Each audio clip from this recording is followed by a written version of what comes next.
ସମସ୍ତଙ୍କୁ ନମସ୍କାର ଆଉ ପ୍ରେଜ୍ ଦ ଲର୍ଡ। ଆଉ ଶୁଭା ଯାଉଛି କି? ପ୍ରେଜ୍ ଦ ଲର୍ଡ ସାର୍, ପ୍ରେଜ୍ ଦ ଲର୍ଡ। ଶୁଭା ଯାଉଛି? ଆଉ ପ୍ରେଜ୍ ଦ ଲର୍ଡ ସାର୍। ସାର୍ ନମସ୍କାର ନମସ୍କାର।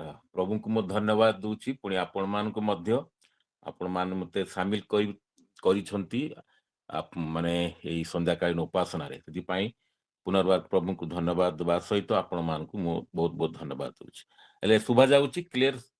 ମୋର ଭଏସ ଟା ଠିକ ଅଛି ତ? ହଁ ସାର୍। ଆଜ୍ଞା ଶୁଭୁଛି। ମୋର କ୍ୟାମେରାଟା ଅନ୍ ଅଫ୍ କରିବି, ରଖିଦେଉଛି, ରଖିବା ପାଇଁ ଜାଗା ନାହିଁ, ସେଥିପାଇଁ ଆଉ ଏଟାକୁ ବନ୍ଦ କରି ଠିକ ଅଛି। ଆଜି ଆମମାନଙ୍କର ଯୋଉ ଧର୍ମଶାସ୍ତ୍ର ଅଧ୍ୟୟନ କରିବାର ଯୋଉ ଅଂଶଟି ଦିଆଯାଇଛି, ଆପଣମାନେ ଅଲରେଡି ଜାଣିଛନ୍ତି। କଲସି ତାର 1 ପର୍ବ 1-2 ପୁଣି ତାର 10 ପଦ, ଏଇ 3ଟା ପଦଟାକୁ ଟିକେ ପଢିବାରେ ସାହାଯ୍ୟ କରିବେ। ଅଧ୍ୟୟନ କରିବା। ପାଉଲ ଈଶ୍ୱରଙ୍କ ଇଚ୍ଛାରେ ଖ୍ରୀଷ୍ଟ ଯୀଶୁଙ୍କର ଜଣେ ପ୍ରେରିତ ଆଉ ଭ୍ରାତା ତିମୋଥୀ କଲସିରେ ଥିବା ସାଧୁ ଓ ଖ୍ରୀଷ୍ଟଙ୍କ ଠାରେ ବିଶ୍ୱାସୀ ଭାତୃବୃନ୍ଦଙ୍କ ନିକଟକୁ ଲେଖୁଅଛନ୍ତି। ଆମ୍ଭମାନଙ୍କ ପିତା ଈଶ୍ୱରଙ୍କ ଠାରୁ ଅନୁଗ୍ରହ ଓ ଶାନ୍ତି ତୁମ୍ଭମାନଙ୍କ ପ୍ରତି ହେଉ। 10ରେ 10 ପଦଟା ସମସ୍ତ ଆତ୍ମିକ ଜ୍ଞାନ ଓ ବୁଦ୍ଧିରେ ପ୍ରଭୁଙ୍କୁ ସର୍ବ ପ୍ରକାରେ ସନ୍ତୁଷ୍ଟ କରିବା ନିମନ୍ତେ ତାହାଙ୍କ ଯଜ୍ଞ ଆଚରଣ କର, ଅର୍ଥାତ୍ ଈଶ୍ୱରଙ୍କ ତତ୍ତ୍ୱ ଜ୍ଞାନରେ ବଢି ସମସ୍ତ ସତ୍କର୍ମର ଫଳରେ ଫଳବାନ ହୁଅ। ଏପଠିତ ବାକ୍ୟରେ ପ୍ରଭୁ ପ୍ରତ୍ୟେକଙ୍କୁ ଆଶୀର୍ବାଦ କରନ୍ତୁ। ଆମେନ୍। ଆଉ ଧନ୍ୟବାଦ। ଆମେ ପ୍ରାର୍ଥନା କରିବା।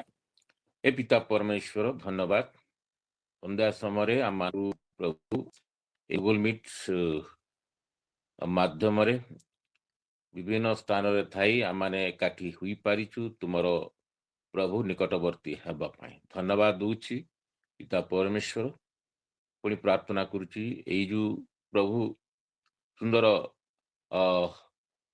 ଉପାସନା ବିଭିନ୍ନ ସ୍ଥାନରେ ଥାଇ ଆମେ ଏକ ଭାବରେ ପ୍ରଭୁ ଯୋଉ ଉପାସନାଟି ଆମେ କରୁଛୁ, ଏଇ ସମସ୍ତ ପ୍ରଭୁ ଉପାସନାରେ ତୁମର ପ୍ରଭୁ ଆଶୀର୍ବାଦ ରହୁ, ଯଦ୍ୱାରା ମାନେ ପ୍ରଭୁ ତୁମ ନିମନ୍ତେ ବୃଦ୍ଧି ପାଇବୁ। ଅଯୋଗ୍ୟଙ୍କୁ ସୁଯୋଗ ଦେଲ ଓ ଝିଅମାନଙ୍କୁ ପ୍ରଭୁ ଉତ୍ସାହ ଦେବା ନିମନ୍ତେ ମୋତେ ତୁମେ ଏହି ସମୟରେ ବ୍ୟବହାର କର। ଗୌରବ ପ୍ରଶଂସା ତୁମରି ହେଉ। ପ୍ରାର୍ଥନା ଯୀଶୁଙ୍କ ନାମରେ କଲି, ଆମେନ୍ ଆମେନ୍। ଠିକ ଅଛି। ଆଉ ଆମମାନଙ୍କ ଟୀକା ଅନୁସାରେ ଆଉ ଆଜିର ଯୋଉ ପ୍ରସଙ୍ଗର ନାମ ଦିଆଯାଇଛି କଲସ୍ୟ ପତ୍ରର ଉଦ୍ଦେଶ୍ୟ। କଲସ୍ୟ ପତ୍ରର ଉଦ୍ଦେଶ୍ୟ ଦେଖୁ କଲସି କମ୍ବଲନ ଆନିଡଲନ ଆସେନିକ୍ସେଙ୍ଗନ। ଠିକ ଅଛି। ଆଉ ଉଦ୍ଦେଶ୍ୟ, ଆଉ ନିଶ୍ଚିତ ଭାବରେ କିଛି ଯଦି କାମ କରାଯାଏ ଗୋଟେ ଉଦ୍ଦେଶ୍ୟ ରହିଛି। ପ୍ରଭୁଙ୍କର ବାକ୍ୟ ବାଇବଲ ଏସବୁ ଯୋଉ ଆମେ ପ୍ରାପ୍ତ ହେଇଛୁ ତାର ଉଦ୍ଦେଶ୍ୟ ବି ଆମେ ବାଇବଲ ରୁ ଆମେ ପାଉ। ବିଶେଷ କରି ଯୋଉ ପରମେଶ୍ୱରକୁ ଆମେ ସେବା କରୁଛୁ, ଆଉ ସେଇ ପରମେଶ୍ୱରଙ୍କର ଉଦ୍ଦେଶ୍ୟ କଣ? ମୁଁ 3-4ଟା ଉଦ୍ଦେଶ୍ୟ ମୁଁ କହିବି।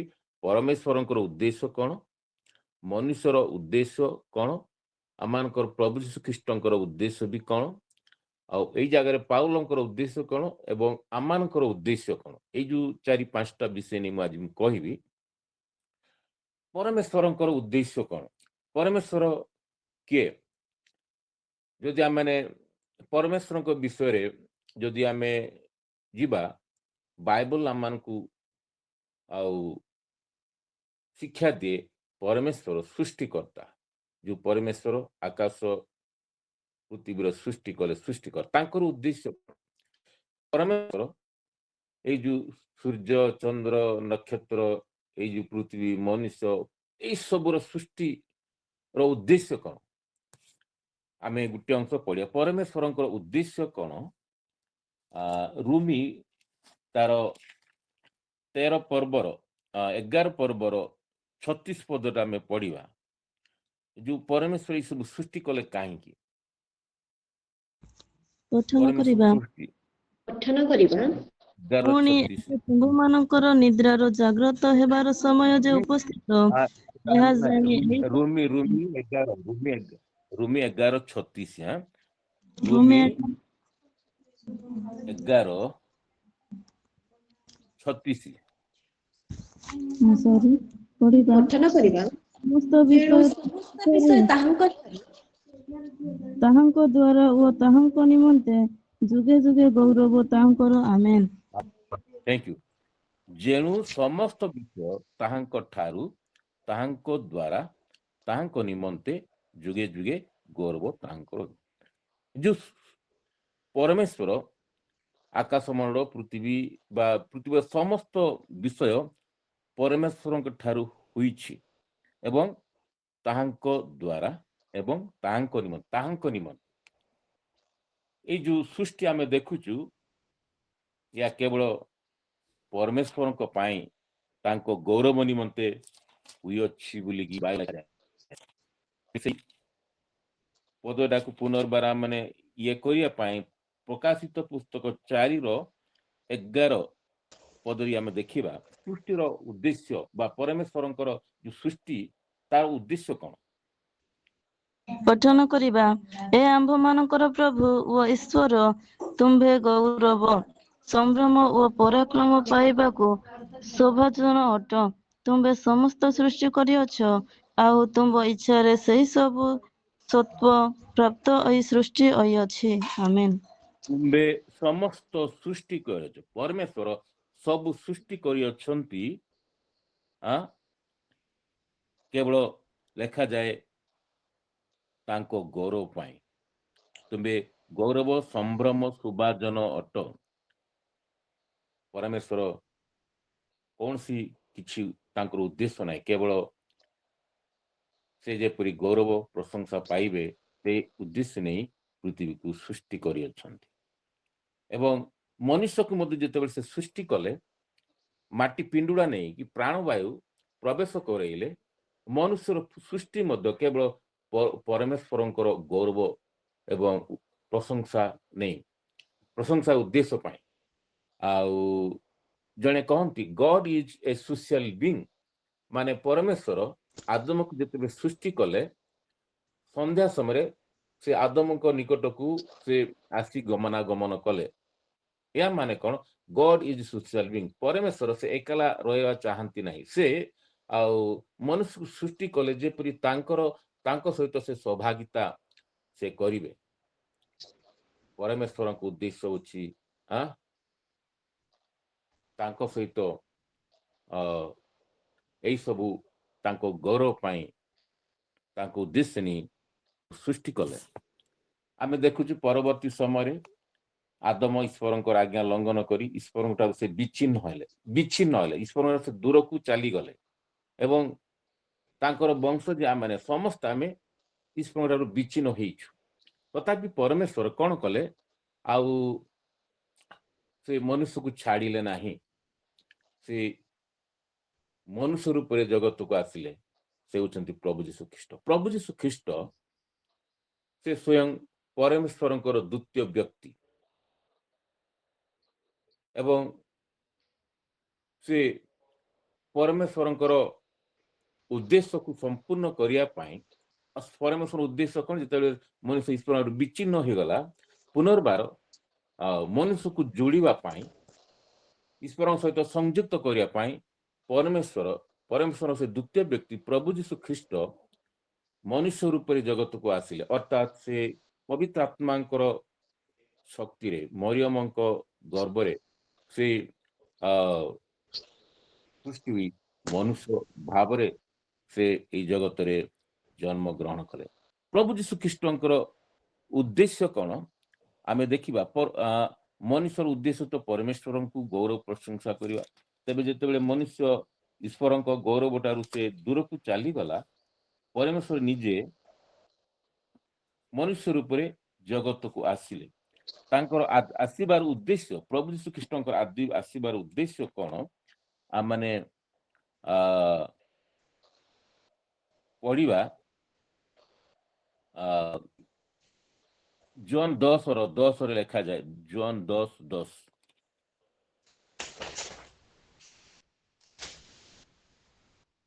ଅଧ୍ୟୟନ କରିବା। ଚୋର କେବଳ ଚୋରି, ବଧ ଓ ବିନାଶ କରିବା ନିମନ୍ତେ ଆସେ। ସେମାନେ ଯେପରି ଜୀବନ ପାଆନ୍ତି ଓ ପ୍ରଚୁର ଭାବରେ ପାଆନ୍ତି, ଏଥି ନିମନ୍ତେ ମୁଁ ଆସିଅଛି। ଆମେନ୍। ପ୍ରଭୁ ଯୀଶୁ କହିଲେ ସେମାନେ ଯେପରି ଜୀବନ ପାଆନ୍ତି, ପ୍ରଚୁର ଭାବରେ ଜୀବନ ପାଆନ୍ତି। ଯୀଶୁ ଏଇ ଜଗତକୁ ଆସିଲେ ମନୁଷ୍ୟକୁ, ଯୋଉ ମୃତ୍ୟୁ ପରମ୍ପରାରୁ ବିଚ୍ଛିନ୍ନ ହୋଇଥିବା ମନୁଷ୍ୟକୁ ଜୀବନ ଦେବା ନିମନ୍ତେ।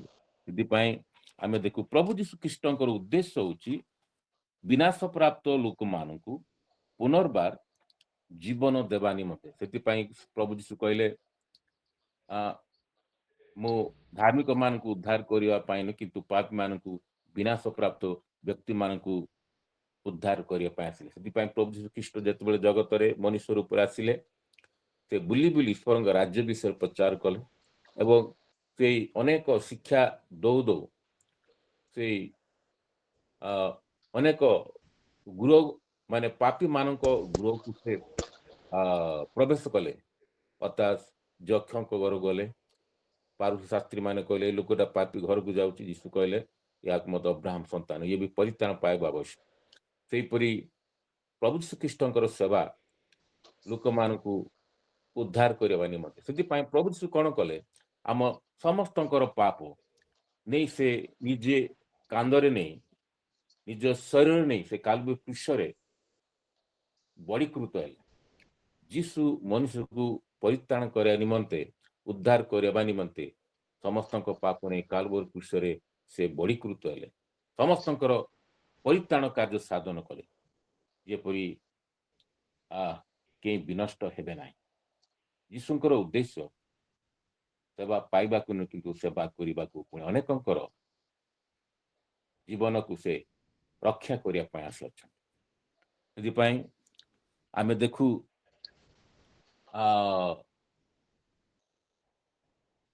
ପ୍ରଭୁ ଯୀଶୁ ମୃତ୍ୟୁ ଭୋଗଲେ, କିନ୍ତୁ ସେ ମୃତ୍ୟୁରେ ଆବଦ୍ଧ ନୁହନ୍ତି। ସେ ମୃତ୍ୟୁକୁ ସେ ପରାସ୍ତ କରି ସେ ପୁନରୁତ୍ଥିତ ହେଲେ, ସେ ଜୀବିତ ଅଟନ୍ତି। ପ୍ରଭୁ ଯୀଶୁ ଜୀବିତ, ସେ ମୃତ୍ୟୁରେ ଆବଦ୍ଧ ରହିପାରନ୍ତି ନାହିଁ। ତେବେ ଯେତେବେଳେ ଆମେ ଦେଖୁଛୁ ଗୋଟେ ଏଇ ଜାଗାରେ କଲସ୍ୟ ପୁସ୍ତକ କଲସୀ ମଣ୍ଡଳୀକୁ ଯୋଉ ପାଉଲଙ୍କର ଯୋଉ ଲେଖା ଯେତେବେଳେ ଆମେ ପଢୁଛୁ, କଲସୀ ନଗରରେ ଗୋଟେ ମଣ୍ଡଳୀ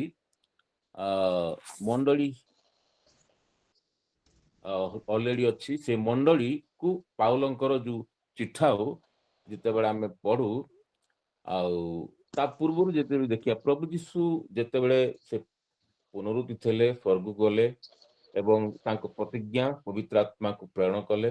ପେଣ୍ଟିକଷ୍ଟ ଦିନରେ ଯୀଶୁଙ୍କର ଶିଷ୍ୟମାନେ 120 ଜଣ ପବିତ୍ର ଆତ୍ମାରେ ପୂର୍ଣ୍ଣ ହେଲେ। ସେମାନେ ଶକ୍ତି ପ୍ରାପ୍ତ ହୋଇ ସେମାନେ କଣ ପ୍ରଚାର କଲେ? ସେମାନେ କହିଲେ,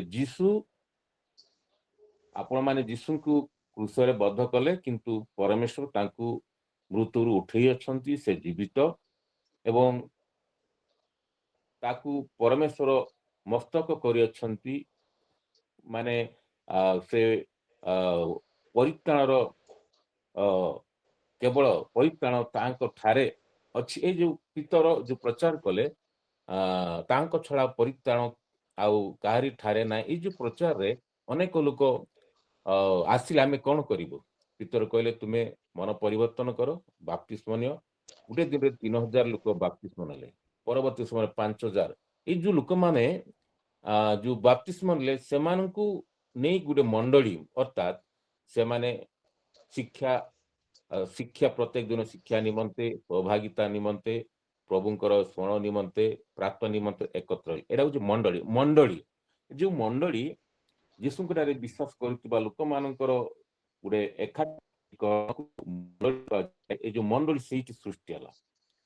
ଆମେ ଦେଖୁଛୁ ପ୍ରେରିତ ପୁସ୍ତକରେ। ତାପରେ ଆସିଲା ତାଳନା ଆଉ କୋଉମାନେ କଲେ, ଯୁଦି ମାନେ। ଏଇ ଯୋଉ ଗୋଟେ ଦଳ ବାହାରିଲା, କୀର୍ତ୍ତନ କଲେ। କୀର୍ତ୍ତନ କରିବା ସମୟରେ ଏଇ ଯୋଉ ପାଉଲ ସେ ବି ତାଳନା କରିବା ପାଇଁ ସେ ବି ଜଣେ ଦକ୍ଷ ବ୍ୟକ୍ତି। ସେ ମଣ୍ଡଳୀକୁ ତାଳନା କରିବା ପାଇଁ ସେ ଆଦେଶ ପ୍ରାପ୍ତ ହୋଇ ସେଇ ନଗରେ ନଗରେ ବୁଲିଲେ। କିନ୍ତୁ ହଠାତ୍ ପ୍ରଭୁ ଯୀଶୁ ତାକୁ ସ୍ପର୍ଶ କଲେ। ତାଙ୍କ ଉପରେ ଗୋଟେ ଆଲୋକ ରାସ୍ତାରେ ଯାଉଥିବା ବେଳେ ଆଲୋକ ତାଙ୍କ ଉପରକୁ ଆସିଲା। ସେ ପଡ଼ିଗଲେ। ତାପରେ ସେଇଠୁ ତାଙ୍କର ଯୀଶୁଙ୍କ ସହିତ ଆଉ କଥାବାର୍ତ୍ତା। କଣ୍ଟକ ମୂଳରେ ତୁମେ କାହିଁକି ଆଘାତ କରୁଛ? ପାଉଲ କହିଲେ, ପ୍ରଭୁ ତୁମେ କିଏ? ଯାହାକୁ ତୁମେ ତାଳନା କରୁଛ, ମଣ୍ଡଳୀକୁ ତାଳନା କରୁଛ, ସେ ହଉଛନ୍ତି ମୁଁ। ସେଇଠି ସେ ମନ ପରିବର୍ତ୍ତନ କଲେ, ବାପ୍ତିସ୍ମ ନେଲେ, ପୁଣି ପ୍ରାର୍ଥନାର ସମୟ କିଛି ନେଲେ। ତାପରେ ଜେରୁସାଲେମକୁ ସେ ଆ, ଅ, ଅ, ସେ ସାକ୍ଷାତ କରିବା ପାଇଁ ଗଲେ। ପିତରଙ୍କୁ ସାକ୍ଷାତ କରିବା ପାଇଁ ସେମାନେ ଡାଉଟ୍ କଲେ। ଏମିତି କିଛି ବର୍ଷ ରହିଲା ପରେ ପାଉଲ ଆଉ ସେଇ ଆନ୍ତିକ ମଣ୍ଡଳୀରେ ସେ ଜଣେ ଶିକ୍ଷକ ଭାବରେ କାମ କଲେ। ବର୍ଣ୍ଣବା ଏବଂ ପାଉଲ ସେଇ ଆନ୍ତିକ ମଣ୍ଡଳୀରେ ଅନେକଙ୍କ ସମୟରେ ପାଉଲ ପବିତ୍ର ଆତ୍ମାଙ୍କ ଦ୍ୱାରା ସେ ମଣ୍ଡଳୀକୁ ପବିତ୍ର ଆତ୍ମା କହିଲେ ଏମାନଙ୍କୁ କଣ କର? ଅଭିଷିକ୍ତ କର ଏବଂ ମୋ ନିମନ୍ତେ ସେମାନଙ୍କୁ ପଠାଅ ସାକ୍ଷ୍ୟ। ପାଉଲ ବର୍ଣ୍ଣବା ମଣ୍ଡଳୀରେ ଆନ୍ତିକ ମଣ୍ଡଳୀରେ ଅଭିଷିକ୍ତ ହୋଇ ସେମାନେ ଖ୍ରୀଷ୍ଟଙ୍କର ସାକ୍ଷ୍ୟ ନିମନ୍ତେ ବାହାରିଲେ। ବୁଲି ବୁଲି ବୁଲି ବୁଲି ସେମାନେ ଅନେକ ନଗର ସହର ବୁଲି ବୁଲି ଖ୍ରୀଷ୍ଟଙ୍କୁ ସେମାନେ ପ୍ରଚାର କଲେ। ଖ୍ରୀଷ୍ଟଙ୍କୁ ପ୍ରଚାର କଲେ। ପ୍ରଥମ ଥର ଗଲେ, ଫେରିଲେ। ଦ୍ୱିତୀୟ ଥର ଗଲେ, ଫେରିଲେ। ତୃତୀୟ ଥର ତାଙ୍କର ତୃତୀୟ ଅନେକ ଗାଁ ସହର ଯୀଶୁଙ୍କ ବିଷୟରେ ସେମାନେ ଦୃଢ଼ ରୂପେ ସାକ୍ଷ୍ୟ ଦେଲେ। ଯୀଶୁ ହିଁ ଖ୍ରୀଷ୍ଟ, ତାଙ୍କ ଛଡ଼ା ପରିତ୍ରାଣ ନାହିଁ। ପରବର୍ତ୍ତୀ ସମୟରେ ସେ ଏଇ ଯୋଉ ପ୍ରଭୁଙ୍କ ସାକ୍ଷ୍ୟ ନିମନ୍ତେ ପାଉଲ ତାଙ୍କୁ ବନ୍ଦୀ ହେବାକୁ ପଡ଼ିଲା। ରୋମ୍ ରେ ବନ୍ଦୀ ହେଇ ସେ ବର୍ତ୍ତମାନ। ସେଥିପାଇଁ ପାଉଲ ଯେତେବେଳେ ରୋମ୍ ସେ ସୁସମାଚାର ନିମନ୍ତେ ଯେତେବେଳେ ବନ୍ଦୀ ହେଲେ, ଅର୍ଥାତ୍ ସେ ଏଇପରି ଗୋଟେ ଜାଗାରେ ତାଙ୍କୁ ରଖା ହେଲା, ସେ ବାହାରକୁ ଯାଇପାରିବନି। କିନ୍ତୁ ତାଙ୍କ ସହିତ ଲୋକମାନେ ଥିଲେ। ସେଇ ଗୋଟେ ବଙ୍ଗଳା ଥିଲା, ସେଇପରି ଜାଗାରେ ସେ ଯେତେବେଳେ ଥିଲେ, ସେଇ ଯୋଉ ମଣ୍ଡଳୀ ଗୁଡାକ, ସେ ମଣ୍ଡଳୀ ଗୁଡାକ ନିମନ୍ତେ ତାଙ୍କ ବୁଝଗ୍ରସ୍ତ, ସେ ଯାଇପାରୁନାହାନ୍ତି। ସେଇ ସମୟରେ ସେଇ ଚିଠି ଗୁଡିକ ସେ ଲେଖୁଛନ୍ତି। ତାଙ୍କର ଚିଠି ଗୁଡାକ ଦେଖୁଛୁ, ରୋମିଠୁ ଆରମ୍ଭ କରି ରୋମି, କରନ୍ତି, ଗାଲାତି, ଏଫେସ, ଫିଲିପି, କଲସିୟ, ପ୍ରଥମ ତିମୋଥୀ, ଦ୍ୱିତୀୟ ତିମୋଥୀ, ଏ ଯୋଉ ପିଲିମନ, ଏତେ ସବୁ ସେ ଲେଖିଛନ୍ତି। ସେ ଜଣେ ବିଜ୍ଞ ବ୍ୟକ୍ତି ଏବଂ ସେ ପ୍ରଭୁଙ୍କ ସେବା ନିମନ୍ତେ ତାଙ୍କର ପରିଶ୍ରମ ଶିଷ୍ୟମାନଙ୍କଠାରୁ ବହୁତ ଅଧିକା ଏବଂ ତାଙ୍କର ଯୋଉ ଅବଦାନ ରହିଛି, ଚିଠା ଗୁଡ଼ିକ ବର୍ତ୍ତମାନ ଆମେ ପଢ଼ିକି ଆମମାନଙ୍କୁ ଆତ୍ମିକ ଦିଗରେ ବହୁତ ସାହାଯ୍ୟ ହେଉଛି। ଆମେ ଦେଖୁଛୁ ଏ ଯୋଉ କଳସୀ ମଣ୍ଡଳୀ ଅଲରେଡି ମଣ୍ଡଳୀ ହେଇଛି। ସେଇ ଜାଗାରେ ଲେଖାଯାଏ ପାଉଲ ସେ ମଣ୍ଡଳୀକୁ କେବେ ଯାଇନାହାନ୍ତି। କିନ୍ତୁ ଆଉ ପାଉଲ ଙ୍କର ଯୋଉ ଜାଗାରେ ଇପଫ୍ରାତାସ୍ ବି ସେ ମଣ୍ଡଳୀ ଦ୍ୱାରା ସେ ଆ ମଣ୍ଡଳୀରେ ସେ ଥିଲେ। ସେତେବେଳେ ଯେତେବେଳେ ପାଉଲଙ୍କୁ ପାଖକୁ ଯାଉଛନ୍ତି, ପାଉଲ ଆଙ୍କ ଦେଇ ସେ ଚିଠି ପଠଉଛନ୍ତି କଳସୀ ମଣ୍ଡଳୀକୁ। ସେଇ ମଣ୍ଡଳୀର ଆଉ ଅବସ୍ଥା ଆମେ ଦେଖୁ, ସେଇ ମଣ୍ଡଳୀ କିପରି ଥିଲା। ସେମାନେ ଯୀଶୁଙ୍କୁ ବିଶ୍ୱାସ କରୁଛନ୍ତି। ଯୀଶୁଙ୍କୁ ବିଶ୍ୱାସ କରି ସେମାନେ ଆଉ ଆଉ ଗୋଟେ ମଣ୍ଡଳୀ ପ୍ରଭୁଙ୍କ ଉପାସନା କରୁଛନ୍ତି। ଏହିପରି ଅବସ୍ଥାରେ ସେଇ ମଣ୍ଡଳୀରେ କେମିତି ଥିଲା, ଆଉ ଆମେ ଯଦି ଦେଖିବା କଲସୀ 2:8, କଲସୀ 2:8ରେ ଅଧ୍ୟୟନ କରିବା। ସାବଧାନ, କାଳେ କେହି ଖ୍ରୀଷ୍ଟଙ୍କ ଶିକ୍ଷାର ଅସଂଗତ ମନୁଷ୍ୟର ପରମ୍ପରାଗତ ଓ ଜଗତର ପ୍ରାଥମିକ ଶିକ୍ଷାନୁଯାୟୀ ଦର୍ଶନ ବିଦ୍ୟା ଓ ନିରନ୍ତକ ପ୍ରତାରଣା ଦ୍ୱାରା ତୁମ୍ଭମାନଙ୍କୁ ବନ୍ଦୀ କରିନିଏ। ଆମେନ୍। ସେଇ ମଣ୍ଡଳୀରେ ଆଉ ଦେଖୁଛୁ କେବଳ ତ ଆଉ ସେଇ ସମୟରେ ଖ୍ରୀଷ୍ଟଙ୍କୁ ସେମାନେ ଗ୍ରହଣ କଲା ପରେ ସେମାନଙ୍କ ମଧ୍ୟରେ ଶିକ୍ଷାର ଆବଶ୍ୟକ ରହିଛି। ସେମାନଙ୍କ ମଧ୍ୟରେ ଶିକ୍ଷକ ମାନେ ଥିଲେ। ପାଉଲ କହୁଛନ୍ତି ସାବଧାନ, କାଳେ ଖ୍ରୀଷ୍ଟଙ୍କ ଶିକ୍ଷାର ଅସଙ୍ଗତ ମାନେ ମନୁଷ୍ୟର ପରମ୍ପରା ଲୋକମାନେ ସେମାନେ ଯୀଶୁଙ୍କ ସମୟରେ ମଧ୍ୟ ଯୀଶୁ କହିଲେ ତୁମେ ପରମ୍ପରାକୁ ଧର୍ମର ଶିକ୍ଷା ବାଣୀ ବୋଲି ତୁମେ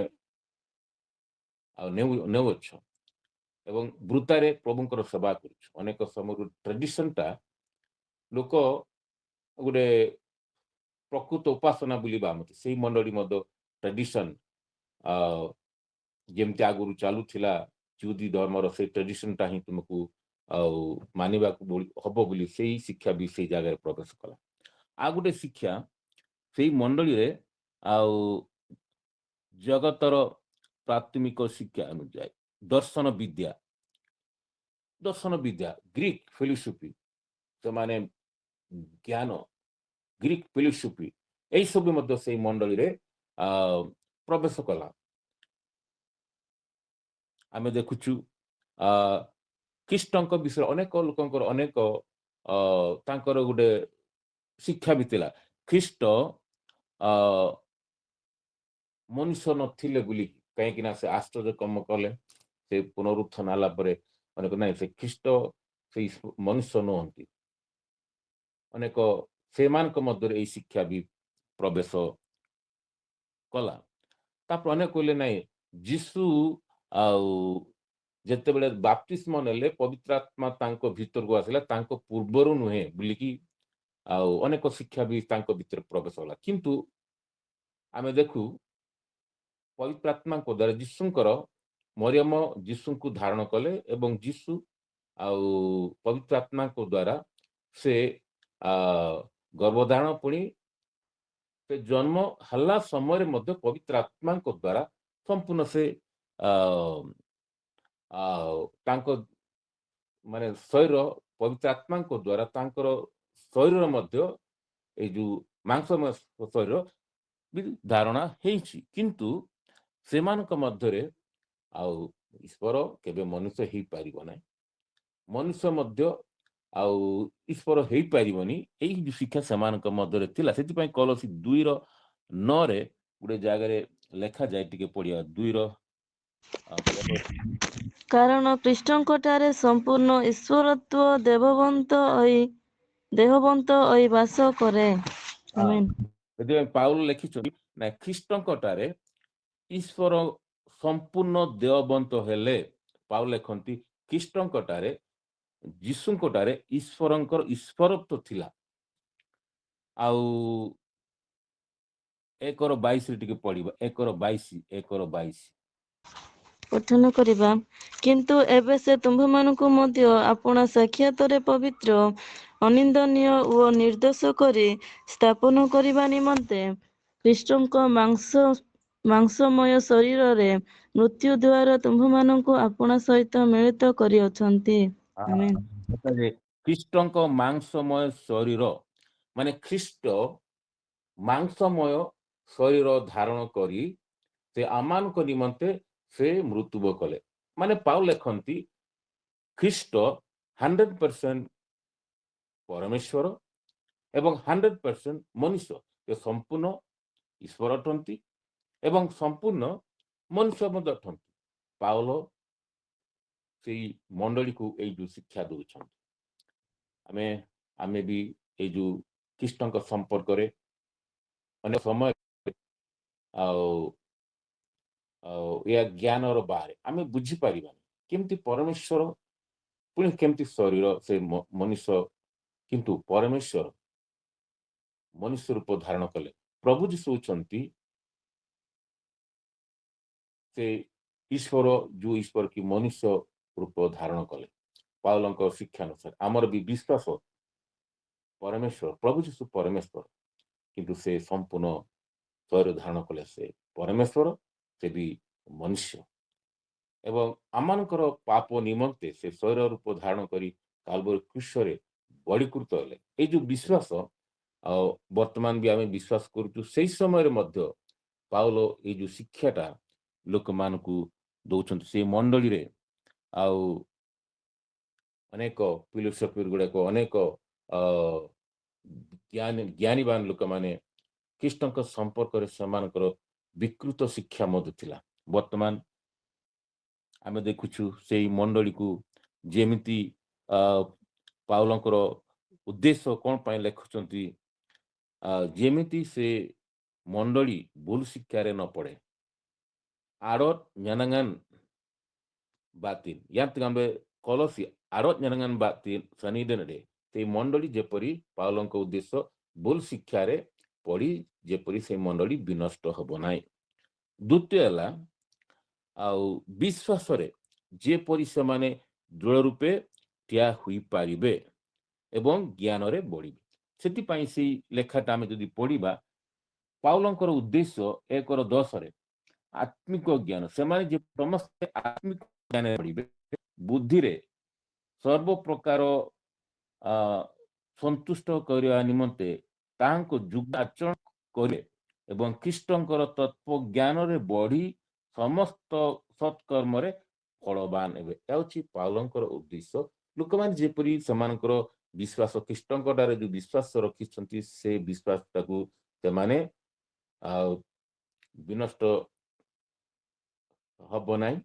ପୁଣି ଆଉ ସେମାନେ ଯେପରି ଖ୍ରୀଷ୍ଟଙ୍କ ଜ୍ଞାନରେ ବଢ଼ିବେ ସେ ଉଦ୍ଦେଶ୍ୟ ନେଇ ସେ ମଣ୍ଡଳୀକୁ ଏଇ ପତ୍ର ଲେଖନ୍ତି। ଆମେ ଯଦି 3:12 ପଢ଼ିବା ଏଇ ଯେଉଁ କଲସି 3:12 ପ୍ରଭୁ ସେ କ'ଣ ପାଇଁ ଲେଖନ୍ତି ଏଇ ଯେଉଁ ମଣ୍ଡଳୀ କେମିତି ସେ ବୃଦ୍ଧି ପାଇବ। ଈଶ୍ୱରଙ୍କର ମନୋନୀତ ସାଧୁ ଯେତେବେଳେ ଜଣେ ବିଶ୍ୱାସ କଲା ଯୀଶୁଙ୍କ ଠାରେ ସେ ଜଣେ ବିଶ୍ୱାସୀ କେବଳ ବିଶ୍ୱାସୀ ନୁହେଁ ମନୋନୀତ ଏବଂ ସାଧୁ ଆଉ ସେମାନେ ଯେମିତି ଖ୍ରୀଷ୍ଟଙ୍କୁ ପରିଧାନ କରିବେ ଖ୍ରୀଷ୍ଟଙ୍କୁ ସେମାନେ ଜାଣିବେ ଏବଂ ଖ୍ରୀଷ୍ଟଙ୍କୁ ସେମାନେ ପରିଧାନ କରିବେ ହେଉଛି ପାଉଲଙ୍କର ମୂଳ ଉଦ୍ଦେଶ୍ୟ। ପ୍ରିୟ ପିଲାମାନେ ଆଜି ସେଇ ସମୟରେ ସେଇ ମଣ୍ଡଳୀ କଲସି ମଣ୍ଡଳୀର ବିଭ୍ରାନ୍ତ ଶିକ୍ଷା ପ୍ରବେଶ କରି ଲୋକମାନଙ୍କୁ ବିଭିନ୍ନ ଶିକ୍ଷାରେ ପରିଚାଳିତ କରିବାର ଏହିପରି ଗୋଟେ ପରିସ୍ଥିତି ଥିଲା। କିନ୍ତୁ ପାଉଲ କରେକ୍ସନ୍ କରୁଛନ୍ତି ଯେପରି ତୁମେ ଯେଉଁ ବିଶ୍ୱାସ କରିଛ ସେଇ ବିଶ୍ୱାସରେ ଦୃଢ଼ ରହିବ ଏବଂ ପ୍ରଭୁ ଖ୍ରୀଷ୍ଟଙ୍କର ଜ୍ଞାନରେ ବୃଦ୍ଧି ପ୍ରାପ୍ତ ହେବ। ଏହା ହେଉଛି ପାଉଲଙ୍କର ମୁଖ୍ୟ ଉଦ୍ଦେଶ୍ୟ ସେ ମଣ୍ଡଳୀକୁ। ଆଜି ବି ଆମେ ପ୍ରଭୁଙ୍କର ସେବା କରୁ କରୁ ଆଉ ଯେଉଁ ଆମ ମଣ୍ଡଳୀ ଆମେ ମଣ୍ଡଳୀକୁ ଯାଉଛୁ ପ୍ରଭୁଙ୍କର ବାକ୍ୟ ଆମେ ଦଉଛୁ ବିଭିନ୍ନ ମାଧ୍ୟମରେ ବର୍ତ୍ତମାନର ଆମେ ଜୁମ୍ ବା ଗୁଗଲ ମିଟ୍ ଏଇ ଯେଉଁ ମାଧ୍ୟମ ଗୁଡ଼ିକ ବି ଆମେ ଯେଉଁ ରଖିଛୁ ତାର ବି ଗୋଟେ ଉଦ୍ଦେଶ୍ୟ ଆମକୁ ସ୍ଥିର କରିବାକୁ ପଡ଼ିବ। ଯେମିତି ପରମେଶ୍ୱର ଉଦ୍ଦେଶ୍ୟ ତାଙ୍କ ଗୌରବ ପାଇଁ ଆଉ ପ୍ରଭୁ ଯୀଶୁ ଜଗତକୁ ଆସିଲେ ବିନଷ୍ଟ ହେଉଥିବା ଲୋକମାନଙ୍କୁ ଉଦ୍ଧାର କରିବା ନିମନ୍ତେ ନିଜେ ବଳିକୃତ ହେଲେ। ଆମମାନଙ୍କର ଉଦ୍ଦେଶ୍ୟ ମନୁଷ୍ୟମାନଙ୍କର ଉଦ୍ଦେଶ୍ୟ ଅନେକ ସମୟରେ ଆମମାନଙ୍କର ଉଦ୍ଦେଶ୍ୟ ଆମେ ନିଜେ ଆଉ ତାକୁ ସ୍ଥିର କରିବା ଅନେକ ସମୟରେ ଦ୍ୱନ୍ଦ୍ୱରେ ପଡ଼ୁ। ଆମେ ଆମର ଉଦ୍ଦେଶ୍ୟକୁ ଈଶ୍ୱରଙ୍କର ବା ଖ୍ରୀଷ୍ଟଙ୍କର ଉଦ୍ଦେଶ୍ୟ ବା ଏ ଜାଗାରେ ପାଉଲଙ୍କର ଯେଉଁ ଉଦ୍ଦେଶ୍ୟ ସହିତ ଆମକୁ ଯୋଡ଼ିବାକୁ ପଡ଼ିବ। ଆମର ବିଶ୍ୱାସ ଦୃଢ଼ ରଖିବା। ଦ୍ୱିତୀୟ ହେଲା ଆମର ମଣ୍ଡଳୀ ଭୁଲ ଭ୍ରାନ୍ତ ଶିକ୍ଷାରେ ନ ପଡ଼ି ଆମେ ଖ୍ରୀଷ୍ଟୀୟ ବା ଖ୍ରୀଷ୍ଟଙ୍କର ଜ୍ଞାନରେ ବଢ଼ିବା ଏଇ ଉଦ୍ଦେଶ୍ୟ ନେଇ ଆମର ସେବା କାର୍ଯ୍ୟ ହେବା ଆବଶ୍ୟକ। ବର୍ତ୍ତମାନ ଆମେ ଦେଖୁ ବିଭିନ୍ନ ଲୋକମାନଙ୍କ ଦ୍ୱାରା ବିଭିନ୍ନ ଶିକ୍ଷା ମାନେ ପାଉଛୁ ଅନେକ ଜ୍ଞାନର ଶିକ୍ଷା ବି ଆସୁଛି ଅନେକ ମତବାଦ ବି ଆମମାନଙ୍କ ମଧ୍ୟରେ ଆସୁଛି କିନ୍ତୁ ଏଇ ଯେଉଁ ସବୁ ଦାର୍ଶନିକ ସେ ସମୟରେ ଥିଲା ଆଜି ବି ଏହିପରି ଜ୍ଞାନର ଶିକ୍ଷା ବି ଆସୁଛି। ଏ ଜ୍ଞାନ ଖ୍ରୀଷ୍ଟଙ୍କଠାରେ ଯେଉଁ ବିଶ୍ୱାସ ଜଣେ କହନ୍ତି ଆଉ ଯୁକ୍ତି ଦ୍ୱାରା ଆମମାନେ ଜ୍ଞାନ ଈଶ୍ୱରଙ୍କୁ ଆମେ ଜାଣିପାରିବା ନାହିଁ। ଗୋଟେ ବର୍ତ୍ତମାନ ଆମେ ଅନେକ ଶୁଣୁଛୁ ଯେଉଁମାନେ କି ଯୁକ୍ତି ଦ୍ୱାରା ସେମାନେ ଗୋଟେ ବିଶ୍ୱାସ କରନ୍ତି କିନ୍ତୁ ଈଶ୍ୱରଙ୍କୁ କେବଳ ବିଶ୍ୱାସ ଦରକାର, କୌଣସି ଯୁକ୍ତି କୌଣସି ଜ୍ଞାନ ନୁହେଁ, କେବଳ ବିଶ୍ୱାସ। ଆମେ ଯୀଶୁଙ୍କୁ ବିଶ୍ୱାସ କରିଛୁ, ସେ ମନୁଷ୍ୟ ହେଲେ, ଆମ ପାପ ନିମନ୍ତେ କାଲବାରୀ କ୍ରୁଶରେ ମୃତ୍ୟୁବରଣ କଲେ, ସେ ମୃତ୍ୟୁବରଣ କଲେ କିନ୍ତୁ ପୁନରୁତ୍ଥିତ ହେଲେ। କେବଳ ବିଶ୍ୱାସରେ ଆମେ ଯେତେବେଳେ ତାଙ୍କ ଉପାସନା କରୁ, ତାଙ୍କର ନିକଟବର୍ତ୍ତୀ ହେଉ, ପ୍ରଭୁ ଆମମାନଙ୍କୁ ବିନଷ୍ଟ ହେବା ପାଇଁ ଦେବେ ନାହିଁ, ପ୍ରଭୁ ଆମକୁ ବିନଷ୍ଟ ହେବା ପାଇଁ ଦେବେ ନାହିଁ। ପ୍ରିୟ ମଣ୍ଡଳୀ, ଆମେ ଯେଉଁ ଉଦ୍ଦେଶ୍ୟ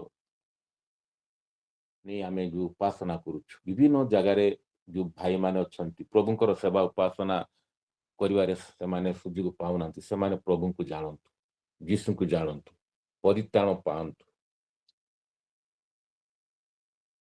ସେ ଉଦ୍ଦେଶ୍ୟ ନେଇ ଏହି ସେବା କାର୍ଯ୍ୟ ଚାଲୁ ରଖିବା ଆବଶ୍ୟକ ଅଛି ଏବଂ ଖ୍ରୀଷ୍ଟ ଜ୍ଞାନରେ ଖ୍ରୀଷ୍ଟଙ୍କୁ ଲୋକେ ଜାଣନ୍ତୁ। ପାଉଲଙ୍କର ମୂଳ ଉଦ୍ଦେଶ୍ୟ କେବଳ ଖ୍ରୀଷ୍ଟ। ସେଥିପାଇଁ ପ୍ରଥମ କରନ୍ତି ତାର 2:2 ଗୋଟେ ଜାଗାରେ ଲେଖନ୍ତି ପାଉଲ, ଆମେ ପଢିବା ପ୍ରଥମ କରନ୍ତି 2:2। ପାଉଲଙ୍କର ନିଷ୍ପତ୍ତି କ'ଣ ନେଇଛନ୍ତି? ପଠନ କରିବା, କାରଣ ଯୀଶୁଖ୍ରୀଷ୍ଟ ଅର୍ଥାତ୍ କ୍ରୁଶରେ ହତ ଯୀଶୁ ଖ୍ରୀଷ୍ଟଙ୍କ ବିନା ତୁମ୍ଭମାନଙ୍କ ମଧ୍ୟରେ ଆଉ କୌଣସି ବିଷୟ ନ ଜାଣିବାକୁ ମୁଁ ମନସ୍ଥ କଲି।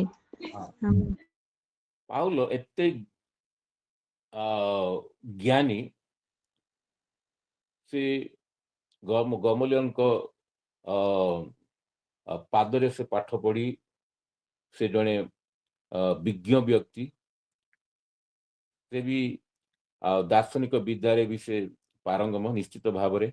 କିନ୍ତୁ ସେ ନିଷ୍ପତ୍ତି ନେଇଛନ୍ତି, ପାଉଲ ନିଷ୍ପତ୍ତି ନେଇଛନ୍ତି ଯୀଶୁ ଖ୍ରୀଷ୍ଟ ଅର୍ଥାତ୍ କ୍ରୁଶରେ ହତ ଯୀଶୁ ଖ୍ରୀଷ୍ଟଙ୍କ ବିନା ତୁମମାନଙ୍କ ମଧ୍ୟରେ ଆଉ କୌଣସି ବିଷୟ ନ ଜାଣିବାକୁ ମୁଁ ମନସ୍ଥ କଲି। ସେ ପାଉଲ କହୁଛନ୍ତି ଯୀଶୁଙ୍କ ବ୍ୟତୀତ ଆଉ ମୁଁ କାହାକୁ ଜାଣିବା ପାଇଁ ମୁଁ ମନସ୍ଥ କରୁନାହିଁ। ପ୍ରିୟ ମଣ୍ଡଳୀ, ଆମେ ଏଇ ଜାଗାରେ ବା ବିଭିନ୍ନ ଜାଗାରେ ଆମମାନଙ୍କର ଅନେକ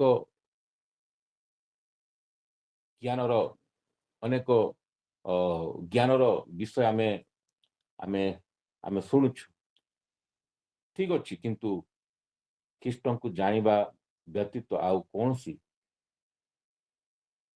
ମଙ୍ଗଳ ବିଷୟ ନାହିଁ। ପ୍ରଭୁ ଯୀଶୁ କହିଲେ, ମୁଁ ପଥ ସତ୍ୟ ଜୀବନ, ମୁଁ ଦେଇ ନ ଗଲେ କେହି ପିତାଙ୍କ ନିକଟକୁ ଯାଇପାରେ ନାହିଁ।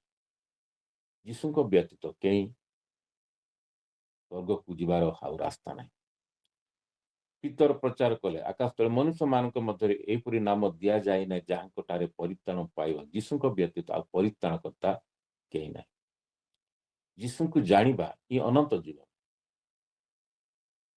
ଜୋହାନ ତାର 17:2 ଲେଖା ହେଇଛି, ଈଶ୍ୱରଙ୍କୁ ଜାଣିବା, ଯୀଶୁଙ୍କୁ ଜାଣିବା ହିଁ ଅନନ୍ତ ଜୀବନ। ଅନନ୍ତ ଜୀବନ ଅର୍ଥାତ୍ ଯୀଶୁଙ୍କୁ ଜାଣିବା ହିଁ ଅନନ୍ତ ଜୀବନ। ଯେତେବେଳେ ଆମେ ଯୀଶୁଙ୍କୁ ଜାଣୁଛୁ, ଯୀଶୁଙ୍କ ବିଷୟରେ ନୁହେଁ, ଯୀଶୁଙ୍କ ବିଷୟରେ ଜାଣିବା, ବାଇବଲ ପଢିକି ଆମେ ଯୀଶୁଙ୍କ ବିଷୟରେ ଜାଣିପାରୁ, କିନ୍ତୁ ଯୀଶୁଙ୍କ ବିଷୟରେ ଜାଣିବା ଯଥେଷ୍ଟ ନୁହେଁ। ଯୀଶୁଙ୍କୁ ଜାଣିବା, ଆଇ ମେ ନୋ ହିମ୍, ଆମେ ଯୀଶୁଙ୍କୁ ଜାଣିବା। ଯୀଶୁଙ୍କୁ ଜାଣିବା ଯେତେ ଜଣେ ବ୍ୟକ୍ତି ପ୍ରାର୍ଥନାରେ, ବାକ୍ୟ ଅଧ୍ୟୟନରେ ସେ ଯଦି ନିବିଷ୍ଟ ରହିବ ଏବଂ ପବିତ୍ର ଆତ୍ମା ଯେତେବେଳେ ତାଙ୍କୁ ସ୍ପର୍ଶ କରିବ, ସେ ଯୀଶୁଙ୍କୁ ଜାଣିବ। we need to know Christ, ଯୀଶୁଙ୍କୁ ଜାଣିବା। ପାଉଲ ଯୀଶୁଙ୍କୁ ଜାଣିଲେ, ସେ ଦମସ୍କ ପଥରେ ଯୀଶୁଙ୍କ ସହିତ ସେ ସାକ୍ଷାତ ହେଲେ, ଯୀଶୁଙ୍କୁ ସେ ଜାଣିଲେ, ଯୀଶୁଙ୍କ ସହିତ ତାଙ୍କର ଡାଇରେକ୍ଟ କଥାଭାଷା ଏବଂ ଜ୍ଞାନରେ ଯୀଶୁଙ୍କ ଠାରୁ ମୂଳ ତତ୍ତ୍ୱ ସେ ସମ୍ପୂର୍ଣ୍ଣ ସେ ଜାଣିଲେ। ସେଥିପାଇଁ ସେ ଦୃଢ଼ ଭାବରେ ଯେଉଁ ଜାଗା ଗଲେ କେବଳ ସେ ଖ୍ରୀଷ୍ଟଙ୍କୁ ପ୍ରଚାର କଲେ, ଆଉ କୌଣସି ବିଷୟ ସେ ପ୍ରଚାର କଲେ ନାହିଁ। ସେଥିପାଇଁ ସେ କହିଲେ, ଯଦି ମୁଁ ବଞ୍ଚେ ଯୀଶୁଙ୍କ ପାଇଁ, ଯଦି ମୁଁ ମରେ ଯୀଶୁଙ୍କ ପାଇଁ। ଆମେ ଆମର ଉଦ୍ଦେଶ୍ୟ ନେଇ, ଆମେ କୋଉ ଉଦ୍ଦେଶ୍ୟ ନେଇ ଆମେ ଏଇ ସମସ୍ତ ପ୍ରୋଗ୍ରାମ କରୁଛୁ, ଆମକୁ ନିଜକୁ ସଜାଡ଼ିବାର ସମୟ। ସେ ମଣ୍ଡଳୀ ଯେପରି ଯୀଶୁଙ୍କୁ ଯୋଉ ବିଶ୍ୱାସ କରିଛନ୍ତି ସେ ବିଶ୍ୱାସରେ ଦୃଢ଼ ରହିବେ ଏବଂ ଯୀଶୁଙ୍କ ଜ୍ଞାନରେ ବଢ଼ିବେ। ଆମେ ଯୀଶୁଙ୍କ ବିଷୟ ନୁହେଁ ଯୀଶୁଙ୍କୁ ଜାଣିବା। ପ୍ରଭୁ ଯୀଶୁଙ୍କୁ ଜାଣିବା ପାଇଁ ପବିତ୍ର ଆତ୍ମାଙ୍କ ବ୍ୟତୀତ ଆମେ ଯୀଶୁଙ୍କୁ ଜାଣିବା ନାହିଁ, ଜାଣିପାରିବା ନାହିଁ। ସେଥିପାଇଁ ପବିତ୍ର ଆତ୍ମାଙ୍କର ସାହାଯ୍ୟ। ସେଥିପାଇଁ ପ୍ରଭୁ ଯୀଶୁ କହିଲେ ସାହାଯ୍ୟକାରୀଙ୍କୁ ପଠେଇବି, ସେ ମୋ ବିଷୟରେ ସାକ୍ଷ୍ୟ ଦେବେ।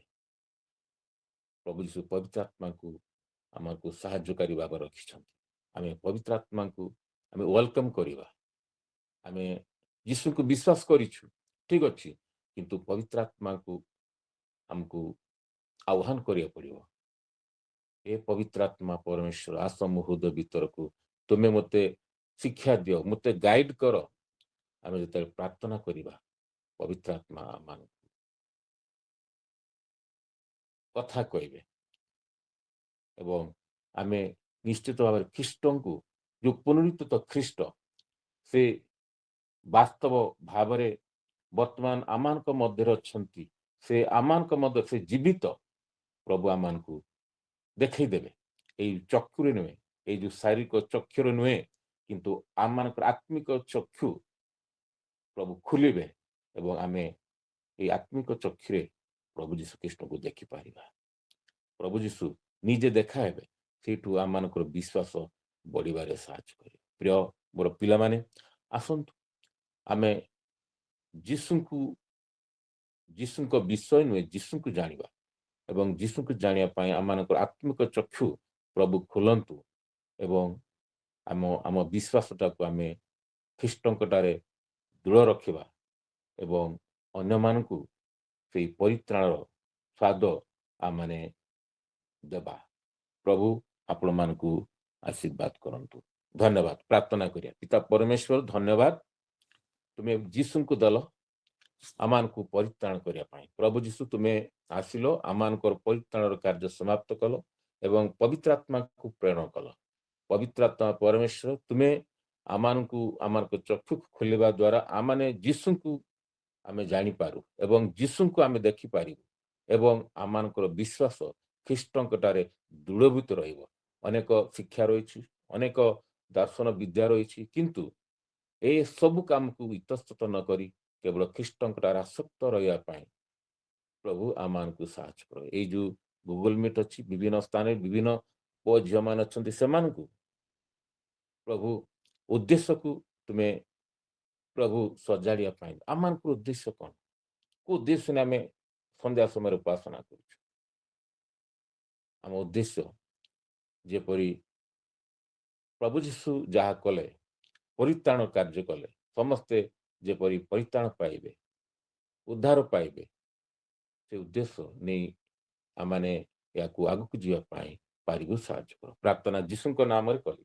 ଆମେନ୍, ଆମେନ୍।